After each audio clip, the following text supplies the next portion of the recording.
My name is Dr. Alvoy Bryan Jr.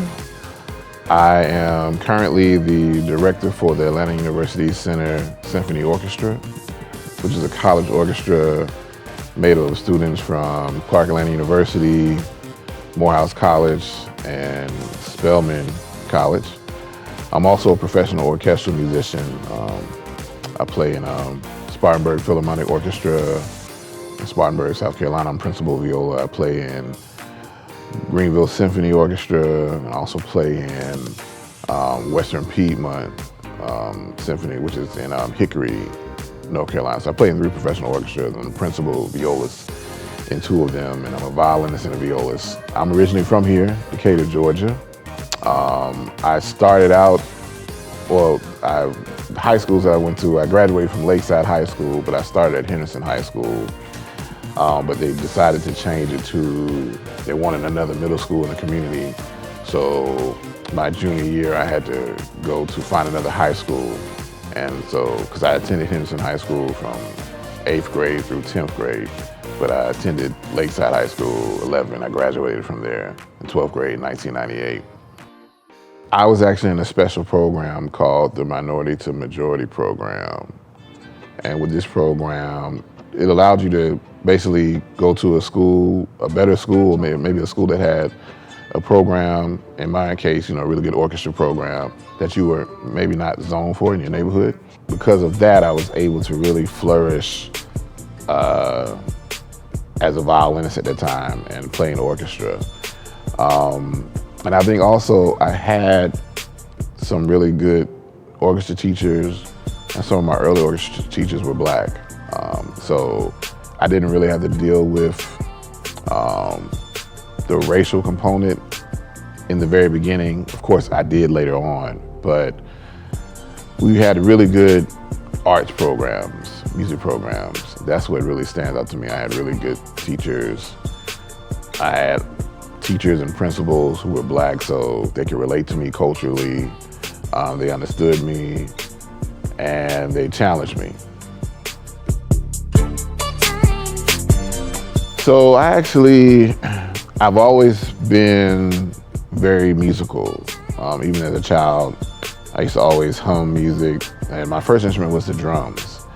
And it started probably in church. I grew up when I was a little kid. First church I went to was Second Mount Vernon Baptist Church. And when I was 4 years old, my mother said I used to just study the drummer in church. I would just watch him.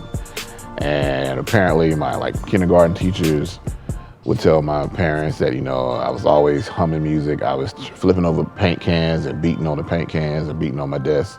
So my mother one day, she decided to sign me up for drum lessons. Bought me some drumsticks and a drum pad, signed me up for drum lessons, and it took off from there. The violin came later, and I would have to say I can't take full credit for it. I have to give God the credit for it. My mother took me to choose, what instrument I want to learn. And I was thinking I wanted to learn how to play the guitar. And so went up to the table and they asked me what instrument I want to learn. I went to say guitar and violin came out my mouth. And so my mother kind of looked at me and was like, violin, you know how Black mamas are, how much that costs? Where I'm gonna get a violin from? But I said, she was like, violin? I said, yeah, violin. So right there, God had already placed violin on me. The string teacher that taught me in the summer became my private instructor, and her name was Miss Shirley Cartman. She was from Gary, Indiana. And the interesting thing about her is that she was actually the Jacksons, one of their first music teachers. I was learning really quickly, progressing really quickly on the instrument. Because starting the violin at the age of 10 is actually late in our field. Usually people start when they're like 4 or 5. But I caught on really quickly and just took off. And I played, and then after almost a year, the first orchestra I played in was called the William Grant Still Memorial Youth Orchestra, and William Grant Still is one of the most famous African-American composers, and he was one of the first African-Americans to actually conduct a professional orchestra in America. He's kind of known as the dean of Black composers. So I was surrounded by all this Black community, and Mr. David Robinson is the founder of William Grant Still Memorial Youth Orchestra. So here I was playing in this orchestra that was named after this Black composer, It was founded by, this black strings teacher, and all the kids were black. So I didn't really have to deal with the color of my skin I could just focus on just, learning an instrument and being a musician. And I remember the first day going to that orchestra camp, it was in the summer, and I only been playing almost a year. And so I was reading, playing everybody was much more advanced than me, and I was one of probably the youngest kids there.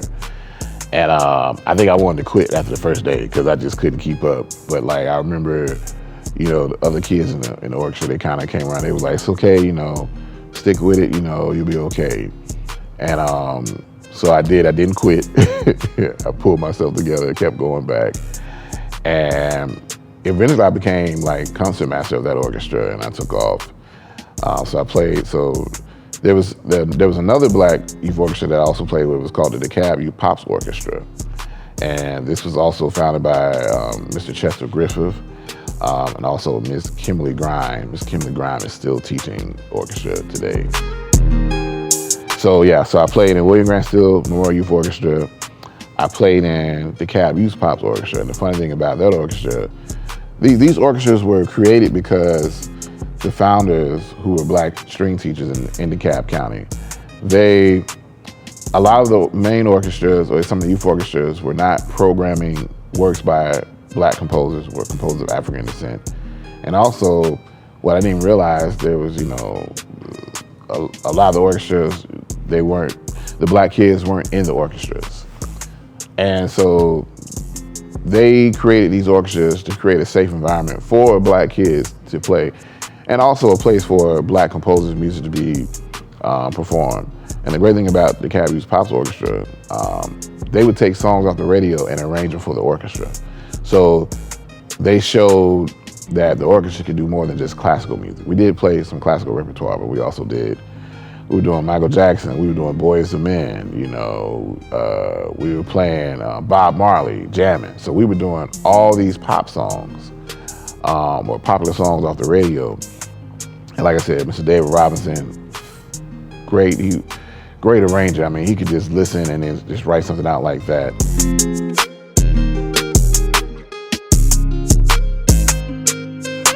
Lakeside High School.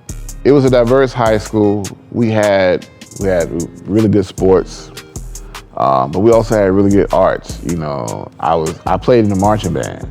I forgot to mention that, yeah. I played in the marching band, I played in the concert band, I played in the orchestra, also sang in the gospel choir. So we had really good arts, we were creative. College was, on most of our charts. We were middle class, but we were diverse because even when I went to Henderson High School, it was an international school. So, I had friends who were Korean, friends who were Indian, friends who were Caucasian, from different, also it was very diverse. If you look at some of my school pictures, we were very diverse. So extremely diverse and very creative. And a lot of my high school classmates have been quite successful. I think you may have interviewed or even had one of them, one of my classmates, Camille Boyd. She runs Cameo. Yeah, we were classmates. So the great thing is everything that a lot of us were doing in high school, whether it was sports or art, business, we're doing it professionally. And the school gave us that environment to be diverse and to cultivate and allow us to be ourselves.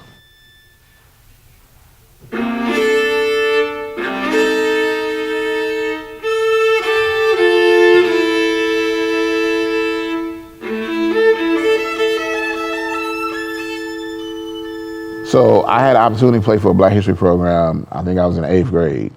A lot of my friends, my homeboys, didn't know I played the violin. My violin case was oblong, so it kind of looked like a saxophone. I could kind of hide it.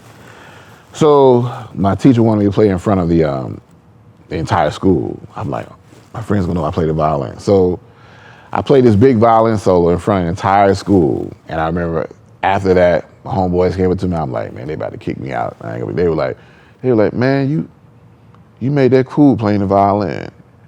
So I probably say that's my most memorable moment when I made it cool to play the violin. I don't like a typical violin player. And that's my mantra. I try to share that with my students and be an example. Like, you don't have to look how they think you're supposed to look. Like, you can look however you are and still do this. So that's why I play where I play and I teach where I teach. I played in my church orchestra, and I would actually have me playing some solos, and some video out there, you know, on YouTube of me playing as a young man, you know, playing some solos.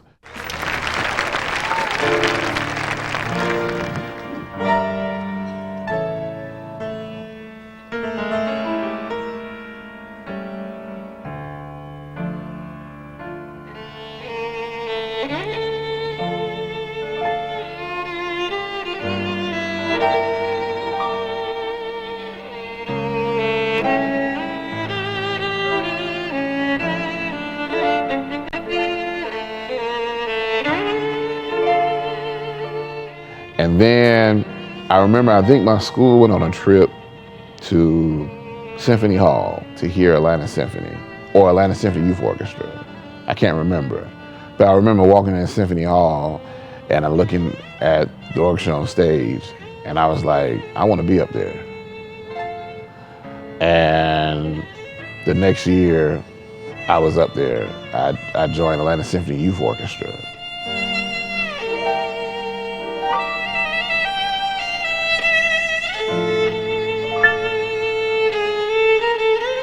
So I had won a national concerto competition, so I was pretty good. I was concert master of William Grant Stillmore Youth Orchestra. I eventually became the concert master of the DeKalb Youth Pops Orchestra. I was kind of like the man. I was playing solos at church. I was being broadcast on TV. And then I come to start study with Rhonda Respis, and she basically tells me from my first lesson, you're not even holding your bow right. You're not even holding your bow right. Like, so I spent most of the lesson trying to hold. She was like, when you're at school, I want you to practice holding your bow. When you're sitting in your desk, pick up your pen or your pencil and practice holding your bow. So it's almost kind of like the equivalent to somebody who's an athlete. Basketball player is my favorite sport. You've won middle school championship. You know, you played AAU, you've been like MVP. And then you get this new coach and said, yeah, you can't, your shot's not right. You're not even holding the ball right when you shoot. And they got to change your whole shot, you know. But you've been the man. Like, I've been the leading scorer on my team, MVP, we won a championship. Yeah, but you're not holding the ball right when you shoot. So that's what the equivalent was of me not holding my bow right. I got into, ASYO in 1994. The following summer, 1995 is when I went to Brevard Music Camp for the first time. Every week we had auditions. I never lost my chair. I was so good that all of the faculty named me Alvoy the Unseatable. I was also so good, the faculty voted me Male Camper of the Year, which means I automatically got offered a full scholarship to come back the next summer. However, I had to decline that because Atlanta Symphony Youth Orchestra was playing in the Olympics in 1996, so I couldn't come back. I'm like, well, I would love to come back, but I'm playing in the Olympics, so I couldn't turn that down.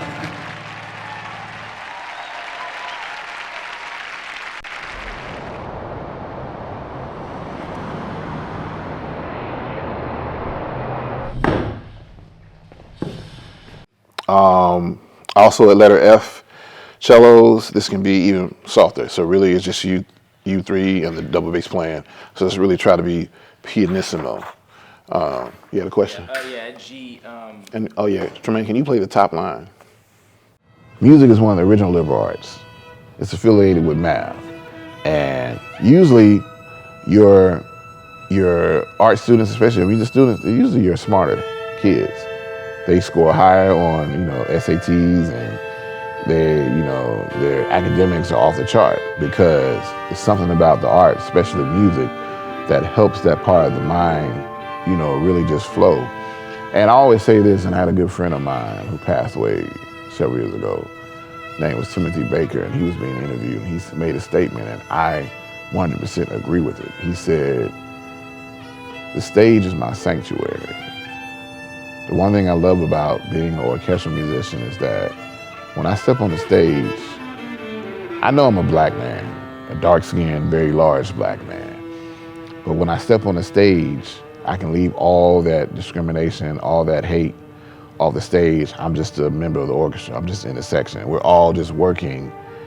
It's not even about my gender. It's not about your sexuality. It's not about your skin, your size. It's like, we're musicians. We're trying to interpret and communicate this piece of music that this composer wrote for our audience. And so we're all focusing on one, come and go. I don't have time to hate you. I don't have time to worry about if you're male or female, your sexuality, your skin color. No. Are we playing these notes in tune? Is the rhythm correct? Are we doing the right articulation?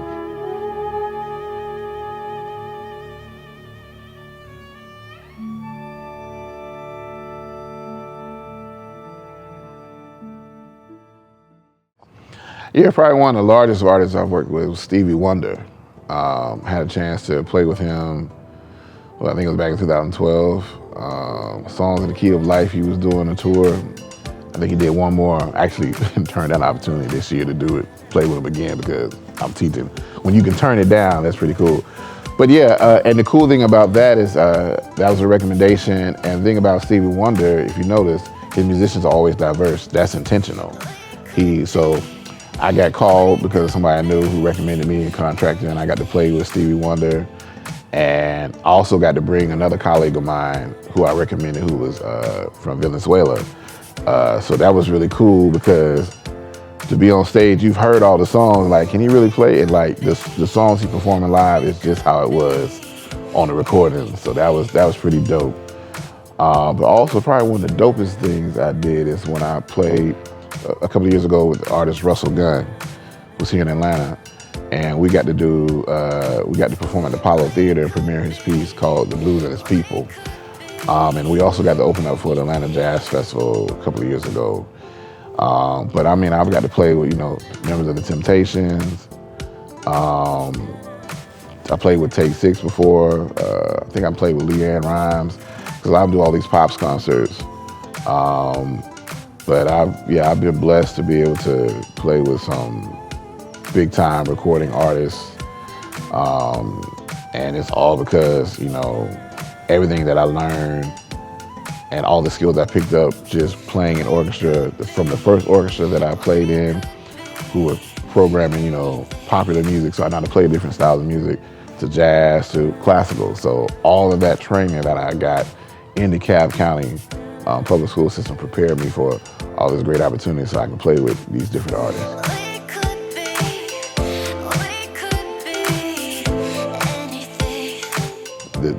The students today, they have to deal with so much personal stuff. And so you really have to have a true passion and really care about the students to be a teacher. It takes a lot. It takes a lot from you. It takes a lot.